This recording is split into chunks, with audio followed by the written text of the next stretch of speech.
Hello दोस्तों, आज का हमारा टॉपिक है लॉकिंग बाय स्प्रिंग वॉशर।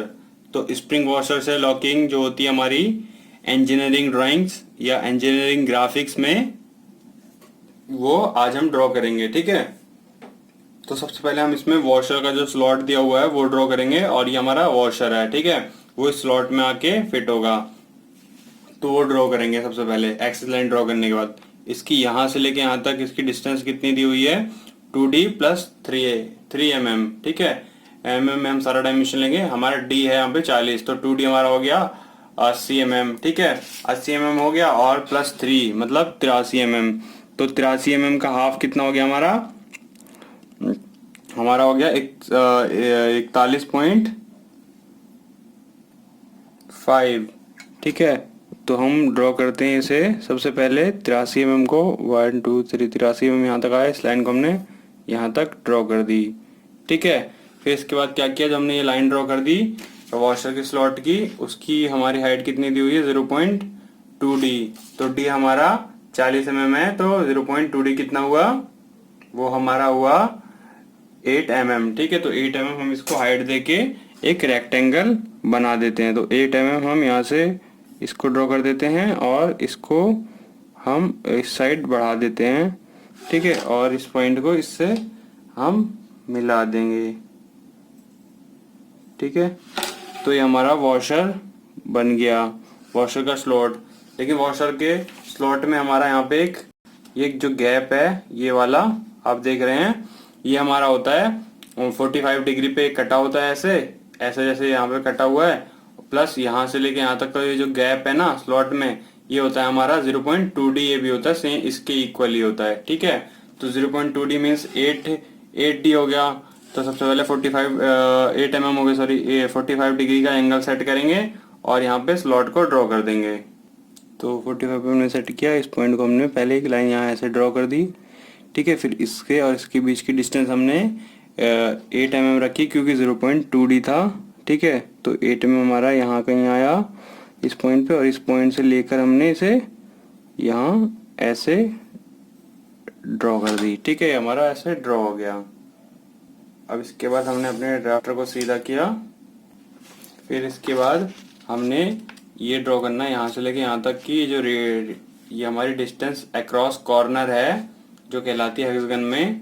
जब हमें 1 2 3 4 कॉर्नर्स हमें दिखते हैं। ठीक है, और सामने की तरफ से 2 कॉर्नर्स, तो ये होती है हमारी कितनी होती है, 2D होती है यहाँ से लेके यहाँ तक की डिस्टेंस। तो 2D हम इसे ड्रॉ करते हैं। 2D हमारा कितना हो गया, D हमारा 40 है, तो 2D हो गया हमारा 80 mm। ठीक है, तो 80 mm पे हम इसे मार्क कर लेते हैं। ठीक है, तो 80 mm पे हमने इसे मार्क किया, और इसको ऊपर तक D तक हम इसे ड्रॉ कर देते हैं। D हमारा 40 है, तो इस साइड से भी हमने 40, और इस साइड से भी हमने 40 mm तक ड्रॉ कर दिया। ठीक है, और इस बॉक्स को हमने यहाँ से ऐसे मिला दिया। ठीक है, तो हमारा ये रेक्टेंगल इसका बन गया पूरा। ठीक है, यहाँ तक। अब इसके बाद आप देखेंगे कि इसमें एक और बार हमने इसे डिवाइड किया, इस पॉइंट से इस कॉर्नर तक की डिस्टेंस हमारी कितनी हो गई, D हो गई। तो D हमारा कितना था, D हमारा था 40। तो D ड्रॉ करेंगे तो 40 इधर, मतलब 20 इधर 20 उधर ड्रॉ करेंगे, तो 40 mm का हमारे बीच में D ड्रॉ हो जाएगा। ठीक है, तो ऐसे लाइन हमने इसे ड्रॉ कर दी लाइट पेंसिल से। ठीक है, सेम है, इस साइड भी हमने ड्रॉ कर दी। अब इस पे जो हमारी यहाँ पे आर्क कटी हुई है, ये वाली यहाँ से लेके ये यहाँ तक, ये होती है रेडियस ऑफ चैम्फर। ये होती है हमारे हेक्सागन नट में 1.4D, और इसमें भी हमारी सेम होती है 1.4D। तो 1.4D हमारा कितना आया, 56 mm आया। D हमारा 40 था, तो ठीक है, तो 56 mm को हम कंपास में खोलते हैं। 56 mm हमने कंपास में खोला, और एक्सिस पे रखेंगे। एक्सिस के जिस ऐसे पॉइंट पर रखेंगे कि पेंसिल की जो टिप है वो इस लास्ट वाले पॉइंट से हमारे मिले, जो हमारा बॉक्स बनाया था हमने हेक्सागन नट का। और जब वहाँ पे हमारी मिल जाए, तब हम उसको आर्क ड्रॉ कर देंगे। ठीक है, ऐसे। अगर आप चाहते ये पॉइंट आप इसकी हेल्प से, ड्राफ्टर की हेल्प से भी 56 mm निकाल सकते थे। ठीक है, तो उससे वहां तक ही खोल के उस पॉइंट मार्क लगा के, मीन्स यहाँ से लेके यहाँ तक 56 mm का मार्क लगा के कंपास इतना ही खोल के और आर्क लगा देते, तो ये आपको इजी पड़ेगा ज़्यादा। ठीक है, तो आप ऐसे ही करना। अब इसको ड्रॉ करने के बाद अब हम क्या करेंगे, जो हमारा ये छोटा वाला रेक्टेंगल है इसको भी दोबारा हाफ डिवाइड करेंगे। इसकी डिस्टेंस हमारी कितनी है, इसकी हमारी 20D है। ठीक है, 20 है सॉरी, तो इसको हाफ डिवाइड कर देंगे, तो इसमें एक एक्सिस ड्रॉ कर देते हैं हम। सेम एज हम इस साइड भी से ड्रॉ कर देते हैं।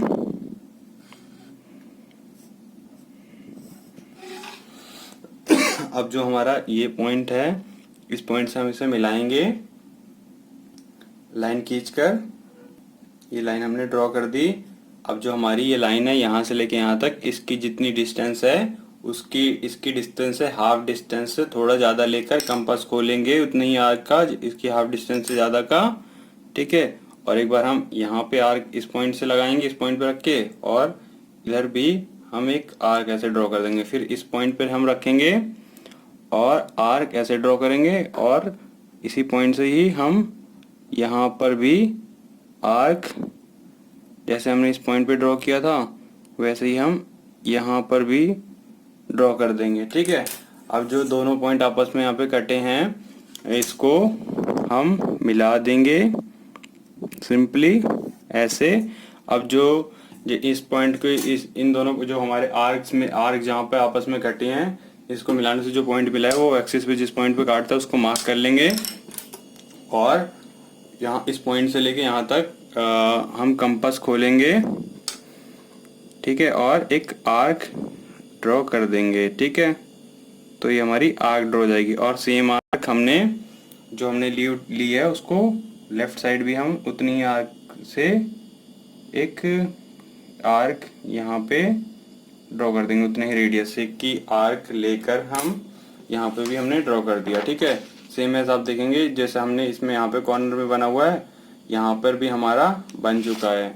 ठीक है, अब हम इन लाइंस को डार्क कर देते हैं, यहाँ से इसे भी और इसे भी। ठीक है, अब इतना ड्रॉ होने के बाद इसमें जो हमारी ये नट का या शाफ्ट का हमारा अंदर ये ड्रॉ हुआ है इसको हम ड्रॉ कर देते हैं। नट को जो हमारा ये नट ड्रॉ हुआ है ये डी का है, तो हम इसको सर्टेन डिस्टेंस लेके इसको हम ड्रॉ कर देते हैं। इसको ड्रॉ करने के लिए मैंने यहाँ पे सर्टेन लेंथ मार्क कर ली और इसको ऊपर तक हमने ऐसे ड्रॉ कर दिया और यहाँ से इतनी डिस्टेंस तक हमने दिखा दिया। ठीक है, सेम एज हमने इस साइड भी से दिखाना है, तो हमने इस साइड भी से ऐसे ही दिखा दिया। ठीक है, इतनी ऊपर डिस्टेंस तक। अब इस पॉइंट को जो हमें यहाँ पे मिला है इसको ऐसे मिला देंगे। ठीक है, और इस पॉइंट को हमें यहाँ पे कट करके ऐसे दिखाना होगा। ठीक है, ब्रेक करके, क्योंकि हमें पूरा नट इसमें नहीं ड्रॉ करना है। और बोल्ट का जो हमारा ये शाफ्ट था इसको हमने ड्रॉ कर दिया। ठीक है, अब जो बोल्ट की हमारी शाफ्ट है इसमें हमारा जो थ्रेड कटा हुआ है यहाँ से लेके आप ये गैप देख रहे होंगे, यहाँ से इसके बीच में ये गैप होता है हमारा 0.2D का, तो आप यहाँ पे आप ले सकते हैं 0.44D यहाँ से यहाँ तक की डिस्टेंस और 0.4D यहाँ से यहाँ तक की डिस्टेंस। लेकिन हमें यहाँ पे ज़्यादा इसकी ज़रूरत नहीं है, इसलिए हम इसे अप्रॉक्स में ड्रॉ करेंगे। ठीक है, तो इसे हम अप्रॉक्स में ड्रॉ कर देते हैं। अप्रॉक्स में हमने इसे ड्रॉ कर दिया। सेम एज हम इस साइड भी से अप्रॉक्स में ड्रॉ कर देंगे। ठीक है, तो ये हमारा ड्रॉ हो गया। अब यहाँ पे जो हमारी एक फिलेट टाइप में है आप यहाँ पे देख पा रहे होंगे, इसको भी हम ऐसे ही ड्रॉ कर देते हैं अप्रॉक्स में सर्कल मास्टर की हेल्प से। ठीक है, क्योंकि इसकी हमें डायमेंशनिंग नहीं कर दिखानी है और ना ही करनी है। ठीक है, तो ये हो गया हमारा। इसके बाद हम इसमें हमारी जिस प्लेट पे ये टिका हुआ है लॉक हुआ है स्प्रिंग वॉशर से, उसको हम ड्रॉ कर देते हैं। प्लेट जो हमारी हैचिंग करके दिखाई हुई है। ठीक है, प्लेट को ड्रॉ करने के बाद हमने इसमें हैचिंग भी कर दी। अब इसके बाद जो हमारा मेन काम है अपना वॉशर ड्रॉ करेंगे। ठीक है, तो हमारे वॉशर की यहाँ से जो लेंथ थी हमारी या ब्रेथ थी, यहाँ से लेके यहाँ तक ये 0.2D थी। 0.2D हमारा कितना आया था? 0.2D हमारा आया था 8 mm आया था हमारा, क्योंकि हमारा जो D था वो था हमारा 40 mm। ठीक है, तो हम उसे ड्रॉ करेंगे। यहाँ पे कोई एक लेंथ ले लेंगे क्योंकि हमें एक यहाँ पे दिखाना ही है। ठीक है, तो 0.8D ड्रॉ करेंगे। मतलब हमारा 41.5 मतलब 41.5 ये इधर, 41.5 लेफ्ट साइड, 41.5 राइट साइड हम इसे ड्रॉ करेंगे तो हमारा ये ड्रॉ हो जाएगा, है ना। क्योंकि यहाँ से लेके यहाँ तक की हमारी इसकी लेंथ 2D + 3 थे तो 83 हो जाएगी ना, 83 mm। तो हमने इसे ड्रॉ कर दिया लाइट पेंसिल से और इसकी हाइट दे दी 8 mm, जो कि 0.2D थी। ठीक है, हमने इसकी हाइट ऐसे दे दी है फिलहाल। ठीक है, ये फर्स्ट स्टेप है इसकी स्प्रिंग बनाने का, जो कि हमने कर दिया।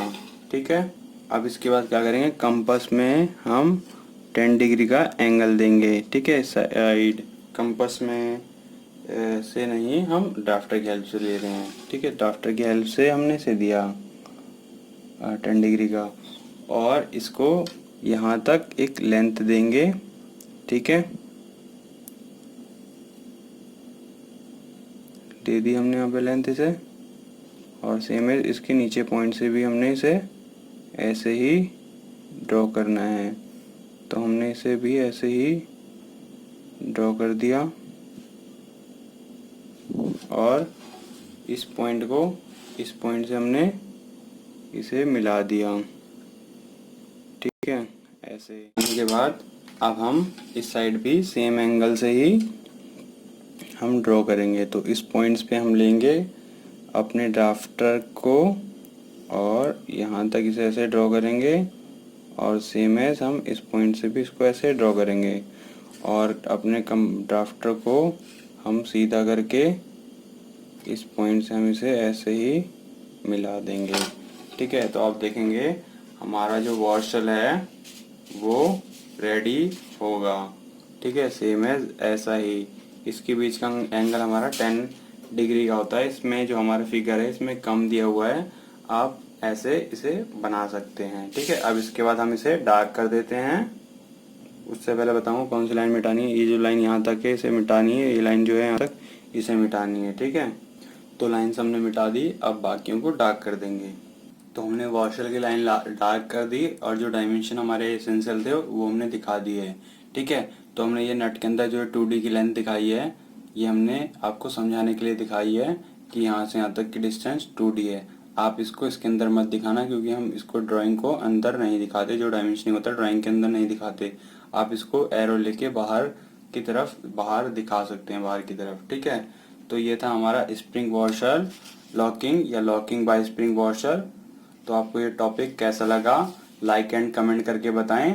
चैनल को सब्सक्राइब ना किया हो तो प्लीज़ इसे सब्सक्राइब कर लें। Thank you.